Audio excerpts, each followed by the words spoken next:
আচ্ছা তুই আসলে আমার খুব ভালো হলো, আমি আর এসব সহ্য করতে পারছি না। এরকম যদি চলতে থাকে তাহলে আমার বাড়ির মানুষ অন্য মেয়ের সঙ্গে আমার বিয়ে করিয়ে দিবে। আরিয়ান, এসব কিছু হবে না। কেন হবে না? আমার বয়স দেখ, হাট্টা কাট্টা জওয়ান, বাড়িতে বসে আছি। আর তোর মনে হচ্ছে যে বাড়ির মানুষ তোর অপেক্ষা করবে? আমাদের বাড়ির মানুষ আমাদেরকে মানবে না। এখন শুধু একটাই রাস্তা বেঁচে আছে। রাস্তা? কোন রাস্তা? তুই আমাকে পালিয়ে নিয়ে চল। কি? পালিয়ে? আরিয়ান, তুমি ছেলে আর আমি মেয়ে। হ্যাঁ এটাই তো, যে তুই মেয়ে। পালানোর পর যদি আমাদের মামলায় কোর্ট বা পুলিশে পৌঁছে যায়, কমসে কম তোর কথা তো শুনে নিবে। আর আমি যদি পালিয়ে নিয়ে যাই তাহলে দেখবি আমার উপরে এমন এমন ধারে লাগাবে যে ভয়ে আমার পেশাব বেরিয়ে যাবে।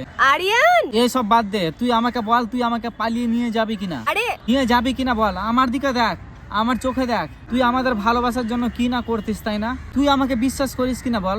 হ্যাঁ হ্যাঁ, নিয়ে যাব। তাহলে তুই আমাকে পালিয়ে নিয়ে চল। নিয়ে যাব। এই দুনিয়া থেকে, এই সমাজ থেকে অনেক দূরে নিয়ে যাবি তো।